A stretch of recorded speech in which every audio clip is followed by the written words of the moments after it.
मध्य प्रदेश में अगले साल होने वाले विधानसभा चुनाव को लेकर कांग्रेस और भाजपा ने अपने अपने स्तर से तैयारी शुरू कर दी है। यही वजह है कि यूथ कांग्रेस की राष्ट्रीय प्रवक्ता पराग शर्मा यंग इंडिया बोल कार्यक्रम के अंतर्गत इन दिनों मध्य प्रदेश के विभिन्न जिलों का भ्रमण कर रही है। इसी क्रम में वे धार जिले के बदनावर भी पहुंची, जहां हमारे बदनावर सहयोगी पवन वैष्णव ने यूथ कांग्रेस की राष्ट्रीय प्रवक्ता पराग शर्मा से खास चर्चा की। चर्चा के दौरान श्रीमती शर्मा ने भाजपा सरकार को कोसते हुए कहा कि भाजपा सरकार की कथनी और करनी में अंतर है। उन्होंने भाजपा पर झूठ और नफरत फैलाने का आरोप लगाया। नमस्कार, खबर मध्य प्रदेश में आपका स्वागत है। इस वक्त हमारे साथ यूथ कांग्रेस की राष्ट्रीय प्रवक्ता पराग जी शर्मा मौजूद है।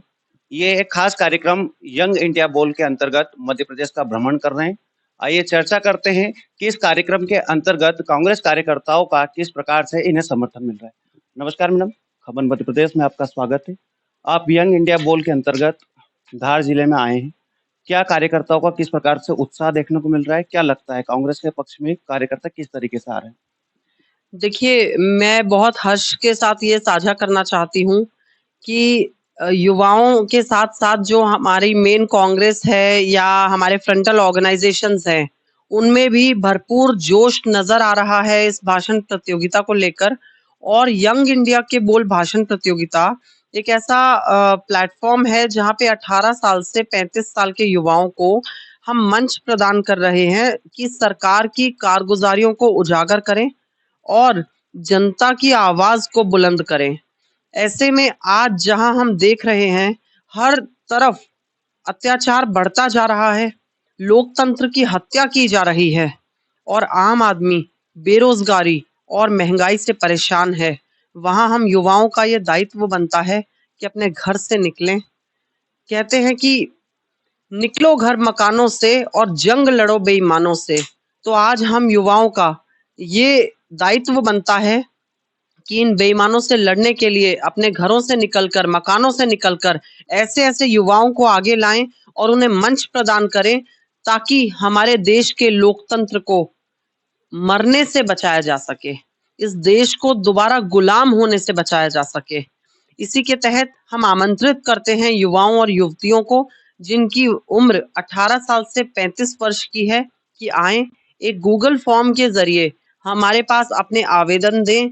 हम आपको मंच प्रदान करेंगे और जिला स्तर से लेके प्रदेश और प्रदेश से लेकर राष्ट्रीय स्तर के प्रवक्ता बनने का मौका देंगे। धन्यवाद। दूसरा सीजन चल रहा है। पहले जो प्रोग्राम हुआ था आपका पहला भाग, उसमें कहाँ तक सफल हुआ था आपका कार्यक्रम? देखिए, बड़े खुशी के साथ साझा करना चाहूंगी कि पूरे देश में सबसे ज्यादा आवेदन हमारे मध्य प्रदेश से आए थे और इसके लिए हमारे राष्ट्रीय नेतृत्व ने मध्य प्रदेश की सराहना भी की थी और मध्य प्रदेश से ही 17 प्रवक्ताओं का चयन हुआ था प्रदेश स्तर पर, जो अपने आप में एक मिसाल कायम हुई है। और इस बार भी हमारी कोशिश रहेगी कि सभी साथियों के सहयोग से और आप मीडिया बंधुओं के सहयोग से मध्य प्रदेश फिर सफलता का परचम लहराएगा और पूरे देश में अव्वल स्थान पर आएगा। आप काफी एनर्जेटिक नेत्री है, काफी सक्रिय भी रहती है सोशल मीडिया प्लेटफॉर्म पर भी। आप राष्ट्रीय प्रवक्ता यूथ कांग्रेस की, लेकिन कांग्रेस लगातार पीछे चली जा रही है। भाजपा की लगातार केंद्र में 2 बार सरकार बन गई है। अन्य प्रदेशों में भी भाजपा की सरकार बनती चली जा रही है। कांग्रेस की सरकार न बनने के पीछे क्या कारण मानती है? देखिए, सबसे बड़ी बात है कि कांग्रेस एक बहुत बड़ा परिवार है और आज देश में नफरत की राजनीति को, झूठ की राजनीति को फैलाया जा रहा है। आप देखिए, लोग वही हैं, लेकिन बरगला कर उन्हें अपनी तरफ कर झूठ और नफरत फूट फैलाकर आज हिंदू और मुस्लिम को लड़ाया जा रहा है धर्म के नाम पर। हमारा देश जो एक धर्मनिरपेक्ष देश है, उसको अगर आज धर्म के नाम पे लड़वाया जा रहा है तो आप समझ सकते हैं राजनीति का स्तर कितना गिर गया है। और हम कांग्रेस पार्टी के लोगों की पुरजोर कोशिश है कि हमारे देश की धर्मनिरपेक्षता बची रहे और हम एकजुट होकर इस देश को गुलाम होने से बचाएं, अंबानी अडानी का गुलाम होने से बचाएं। कांग्रेस पार्टी ने किस कदर हमारे किसान भाइयों की लड़ाई लड़ी सड़क पर उतरकर, ये पूरे देश ने, पूरी दुनिया ने देखा किस तरीके से कोरोना काल में कांग्रेसियों ने घर से निकल निकल कर अपने साथियों की मदद करी, वो सबने देखा। आज हमारे राष्ट्रीय अध्यक्ष माननीय श्रीनिवास बीवी जी को यूं ही ऑक्सीजन मैन ऑफ इंडिया के नाम से नहीं जाना जाता। आप मीडिया के बंधु इस बात को हमसे बेहतर जानते हैं, क्योंकि हमने तो अपने अपने इलाकों में काम करा, मगर आपकी न्यूज ने पूरे देश, पूरी दुनिया में उनका नाम किया।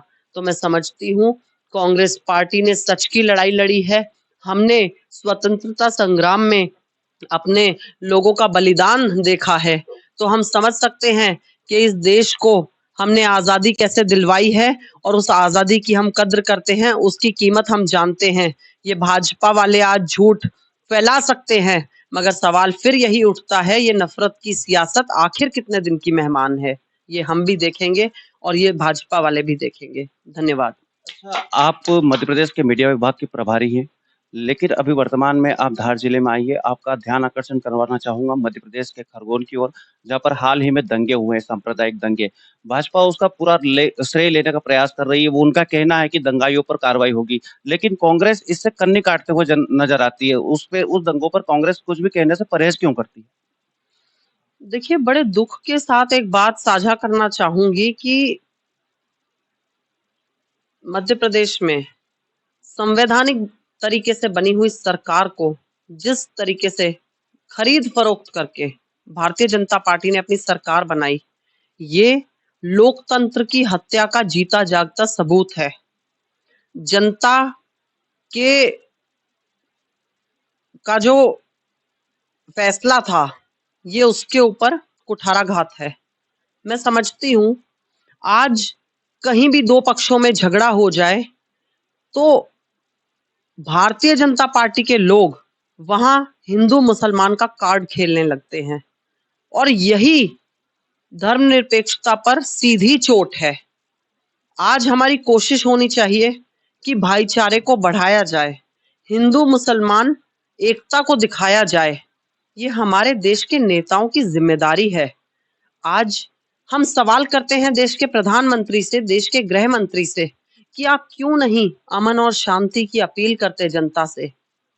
आज आपकी जिम्मेदारी है कि अगर खरगोन जैसे जगह पे इस तरह की बातें हो रही हैं, तो वहां आप हिंदू मुस्लिम एकता की मिसाल दीजिए, उनका फैसला करवाइए, उनको जिम्मेदारी दीजिए कि वो अमन और शांति फैलाएं। मैं देख रही हूं कि एक व्यक्ति जिनके दोनों हाथ नहीं हैं, उनको अक्यूज बना दिया गया है। जो लोग उस दंगे से पहले जेल में बंद थे, उनके नाम पर एफआईआर दर्ज हो जाती है। तो सवाल ये उठता है कि कानून व्यवस्था कहाँ गई है आखिर? मध्य प्रदेश की कानून व्यवस्था पूरी तरीके से चरमरा चुकी है, और मैं तो ये समझती हूँ कि इसके बाद माननीय मुख्यमंत्री शिवराज सिंह चौहान जी को इस्तीफा दे देना चाहिए, क्योंकि मध्य प्रदेश देश का एक ऐसा राज्य है जहां कांग्रेस की सरकार बनती है, मगर इन्होंने खरीद फरोख्त करके असंवैधानिक तरीके से लोकतंत्र की हत्या करते हुए सरकार तो बना ली, मगर उसको चलाने में पूरी तरीके से विफल हुए हैं। और खरगोन जैसी घटनाएं बेहद दुखद हैं और हिंदू मुस्लिम भाईचारे पर एक धब्बा है, जिनको हम कांग्रेसी कभी बर्दाश्त नहीं करेंगे। धन्यवाद। महंगाई अपने चरम सीमा पर है। पेट्रोल 120 हो चुका है, डीजल 101 के ऊपर जा चुका है, घरेलू गैस सिलेंडर 1000 के लगभग हो चुका है। उसके बाद भी विपक्ष की जो सक्रियता नजर आनी चाहिए वो कोई दिखाई नहीं दे रही। जब भाजपा विपक्ष में थी, 70 का पेट्रोल था, तब भाजपा बहुत ही ज्यादा उग्र थी, लेकिन आज कांग्रेस विपक्ष की भूमिका निभाने में असमर्थ क्यों है? देखिए, आज कांग्रेस पार्टी चाहे स्पीक अप इंडिया कैंपेन हो, चाहे महंगाई से देश को बचाओ, और कितने ही हमारे स्पीक अप कैंपेन्स चलते हैं, उनके लिए हमारे प्रवक्ता, हमारे नेता, हमारे पदाधिकारी, हमारे कार्यकर्ता सब लोग आवाज बुलंद कर रहे हैं। हम लोगों ने दिल्ली से लेके सब राज्यों में यहाँ पे महंगाई के खिलाफ सड़कों पर आंदोलन किया है, हमने ज्ञापन सौंपे हैं, हमने विरोध प्रदर्शन करे हैं, मगर जब सत्ता में बैठे लोग अंधे और बहरे हो जाएं, तो आप समझ लीजिए इस देश का बंटाधार होने से कोई नहीं रोक सकता। आज कांग्रेस पार्टी एक मजबूत विपक्ष की भूमिका निभा रही है और मैं हर एक कांग्रेस जन का धन्यवाद करती हूं कि इतने मुश्किल दौर में भी वो सड़क पर उतरकर जनता की आवाज उठा रहे हैं। और कांग्रेस पार्टी ही एक ऐसी पार्टी है जिसने देश में जो कुछ भी बनाया, आज मोदी जी एक एक करके उन संस्थाओं को बेच रहे हैं या फिर सिर्फ उनका नाम बदलकर अपना नाम कर रहे हैं, मगर इस देश में काम कुछ भी नहीं हो रहा है जनता के लिए। और ये जनता है, सब जानती है, समय आने पर सही फैसले जनता जरूर करेगी। भाजपा करती कम है, बोलती ज्यादा है, ऐसा सब लोग कहते हैं। आप एक राष्ट्रीय प्रवक्ता है यूथ कांग्रेस की, अपने कांग्रेस के नए कार्यकर्ताओं को क्या मैसेज देना चाहेंगे जिससे उनमें उत्साह का संचार हो? देखिए, हम यही कहना चाहेंगे कि झूठ की राजनीति से खुद को बचाएं, इस देश को बचाएं। ये देश हमारा और आपका है, ये किसी की बपौती नहीं है।